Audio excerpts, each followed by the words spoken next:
Assalamualaikum warahmatullahi wabarakatuh. Kita lanjutkan lagi bab matriksnya. Sekarang di video kedua ini kita bahas mengenai macam-macam matriks. Macam-macam matriks yang pertama berdasarkan banyak baris dan banyak kolom. Yang nomor satu ada matriks baris. Matriks baris itu adalah matriks yang hanya terdiri atas satu baris. Contohnya misalkan matriks A. Nah, matriks A ini kan barisnya cuma satu.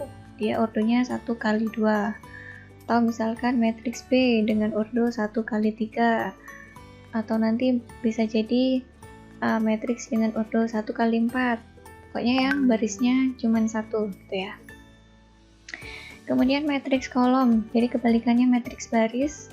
Kalau matriks kolom berarti hanya terdiri atas satu kolom. Contohnya misalkan matriks C 3, 1, matriks D 6, 2, 8. Jadi yang kolomnya hanya satu. Matriks C ini ordonya 2 kali 1, matriks D ordonya 3 kali 1. Yang ketiga ada matriks persegi panjang. Dari namanya persegi panjang, berarti dia bentuknya nanti persegi panjang. Artinya banyak baris dan banyak kolomnya itu berbeda. Contohnya misalkan matriks E. Nah, matriks E ini kan ordonya 2 kali 3. Jadi barisnya ada 2, kolomnya ada 3. Jadi kalau banyaknya baris dan kolomnya beda itu disebut matriks persegi panjang. Boleh juga misalkan ordonya 3 kali 2, 4 kali 5, 1 kali 5, dan seterusnya. Matriks persegi, dari namanya aja persegi, berarti dia banyak baris dan kolomnya sama.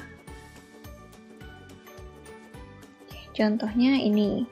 Jadi kalau matriks F ini kan 2 kali 2, matriks G 3 kali 3 gitu ya. Nah, dalam matriks persegi ada elemen diagonal utama dan elemen diagonal samping.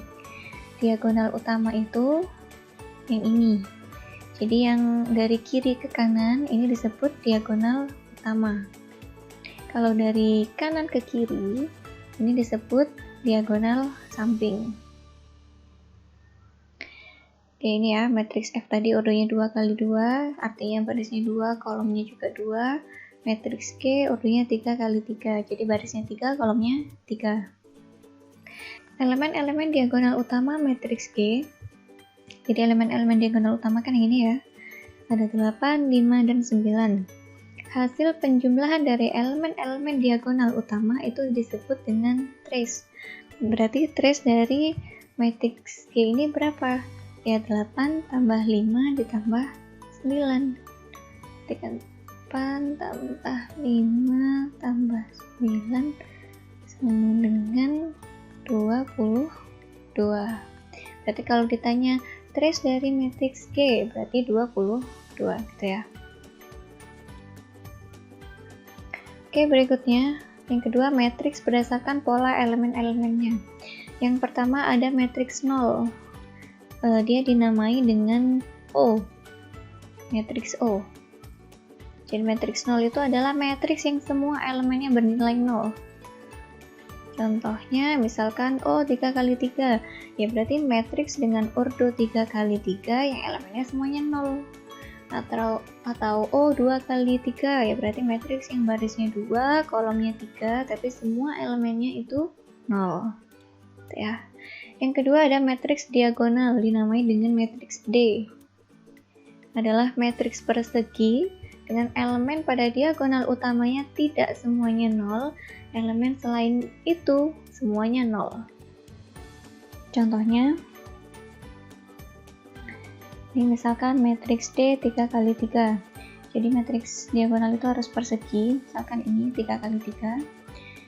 Yang elemen pada diagonal utamanya tidak semuanya 0. Diagonal utama kan ini. Nah, elemen yang ada di sini itu nggak boleh semuanya 0. Minimal harus ada satu elemen yang bukan 0.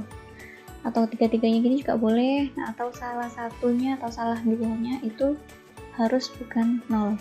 Gitu ya. Kalau misalkan tiga-tiganya 0 di sini, berarti kan dia jadi matriks 0, bukan matriks diagonal gitu ya. Nah, selain itu, selain yang di diagonal utama, dia semuanya 0. Yang ketiga ada matriks identitas, disebut dengan matriks I. Matriks identitas itu adalah matriks persegi dengan elemen-elemen pada diagonal utama semua bernilai 1 dan elemen yang lain bernilai 0. Misalkan matriks I 2 kali 2, berarti dia matriks baris 2 kolom 2 yang diagonal utamanya ini elemennya semuanya 1, selain itu elemennya 0. Contoh lagi ini matriks I 3 kali 3. Ini yang ada di diagonal utama semua elemennya 1 dan yang lainnya elemennya 0 gitu ya. Yang keempat ada matriks segitiga. Matriks segitiga adalah matriks persegi dengan elemen-elemen di atas atau di bawah diagonal utama semuanya 0. Matriks segitiga itu ada dua, ada segitiga bawah disebut dengan matriks L.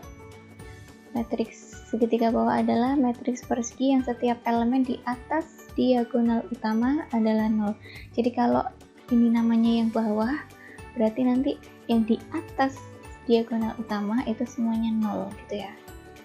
Contohnya gini. Nah, ini diagonal utamanya kan ini.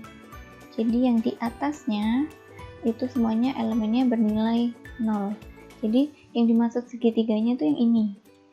Gitu ya. Jadi segitiganya itu yang bukan 0. Nah, yang 0 yang mana? Yang di atasnya. Jadi kalau di sini bawah berarti ini atas. Nah, sebaliknya kalau yang segitiga atas itu berarti nanti yang di bawahnya diagonal utama itu semuanya 0. Misalkan ini matriks U, diagonal utamanya kan ada di sini, berarti yang bawahnya semuanya bernilai 0. Oke, gitu ya.